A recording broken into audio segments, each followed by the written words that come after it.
네, 유승민 작가 모셨습니다. 어서 오세요. 안녕하세요. 자, 오늘 어떤 내용일까요? 네, 윤 대통령 구속 취소 결정이 내려진 지난 7일 날 가장 먼저 성명을 냈던 곳이 광주 5.18 단체들이었습니다. 네. 윤 대통령 구속 취소 반대 성명이었는데요. 이 성명이 나오자마자 국가보훈부가 압박을 가했다라는 게 뒤늦게 밝혀졌습니다.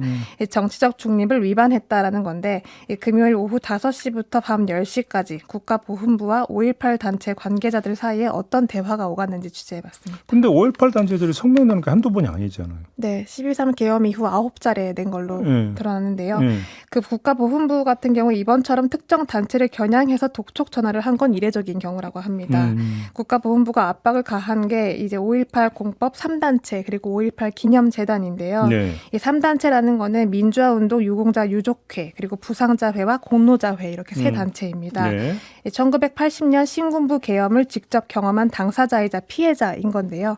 5.18 정신에 위배되는 일이 요즘같이 이제 벌어지고 있는 시국에 규탄 성명 발표는 이제 당연한 수순이다라고 볼 수가 있는데 성명을 이제 언론에 배포하자마자 바로 유공자 유족회 양재혁 회장한테 전화가 걸려온 겁니다. 들어보시죠. 본부 사무관한테 전화가 왔어요. 전화가 와서 공문 낸 건 사실이냐? 맞다. 왜 그러냐? 했더니 정치적 중립 위반이지 않냐? 물어보더라고. 그래서 그건 다 누구라도 상식적으로 알고 있고 사회적으로 다 그렇게 쓰고 있지 않냐? 이야기를 했죠. 그리고 우리는 5.18 단체들은 계엄에 의해서 트라우마를 안고 살아가는 사람들이다. 네. 그만큼 계획에 대해서 민감하고 그런데 그런 목소리도 못 낸다는 것이 말이 되냐? 네, 그런 식으로 해서 이제 뭐 일단락 된지 알았어요. 근데 일단락된 줄 알았는데 안 됐던 거예요? 네, 되지 않았고요. 그 양 회장 입장에서는 아무리 생각해봐도 국가보훈부 직원이 단체 회장한테 직접 전화를 걸어서 따진다는 것도 좀 따질 만한 사항도 아니고 이례적인 경우라고 판단을 한 겁니다. 이전에 이런 일이 없었다는 거잖아요. 네, 없었기 때문인데요. 혹시 누군가의 지시가 있었느냐라고 물었더니 장관님의 지시는 아니다. 다만 보고서는 써야 한다라는 말을 반복했다고 합니다. 그리고 5.18 단체 성명으로 나온 기사를 보낸 뒤에 다시 전화를 걸어오는데요. 지금 이 기사에 내란 주범이라는 용어가 있는데 법원에 의해서 확정이 된 것도 아니고 왜 단정을 짓느냐라고 하면서 그때부터 성명서 원본을 보내달라고 독촉하기 시작한 겁니다. 네. 그런데 결국 양 회장이 요구에 응하지 않으니까 그때부터 5.18 단체 관계자들한테 전화를 돌리기 시작한 건데요. 오후 5시경부터 밤 10시까지 계속해서 원본을 보내달라고 독촉을 했다고 합니다. 뭔가 되게 급했던 거네요. 굉장히 급해 보이는데요. 양 회장 같은 경우는 국가보훈부만의 의도는 아니다라고 보고 있습니다. 직접 들어보시죠. 다 퇴근하고 있는데 그 늦은 시간에 밤 10시에 공문을 또 보냈다는 그 자체가 누가 봐도 이례적이고 상식 밖의 일이죠. 얼마나 심각했으면 보훈부 직원들도 밤늦은 시간까지 근무를 해가면서 네. 이 사안을 본인들이 의도로 했겠습니까? 본인 의도가 아니죠. 그러니까 분명히 상급의 명령이 있었기 때문에 그렇게 하는 것이죠. 거기에 이제 관련된 이제 배경에는 어디가 있겠습니까? 보훈부가 반응할 수 있는 것은 용산밖에 없잖아요. 네. 네, 양 회장은 용산이라고 이제 보고 있는 건데요.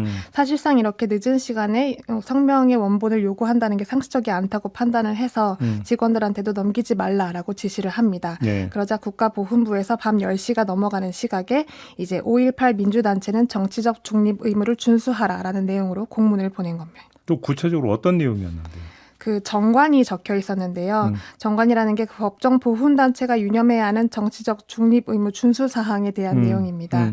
특정 정당을 지지하거나 반대하지 말 것, 그리고 특정 공직 후보자를 지지하거나 반대하지 말 것, 회원으로부터 정치 자금을 징수하거나 제공받지 말 것. 한마디로 정부 지원을 받는 보훈단체니까 정치 활동을 하지 말라라는 메시지인 거죠. 국가보훈부는 뭐래요? 국가보훈부는 이제 뭐 입장을 밝히길 좀 꺼려하는 눈치였는데요. 네. 일단 통상적인 업무의 일환이다라는 게 공식적인 입장입니다. 보훈단체 정치활동 금지라는 게 현행법상 모든 보훈단체에 공통적으로 적용되는 사안이기 때문인데 네. 보훈부 같은 경우는 뒤에 용산이 있다라는 의심도 사실 무근이라고 주장을 하고 있습니다.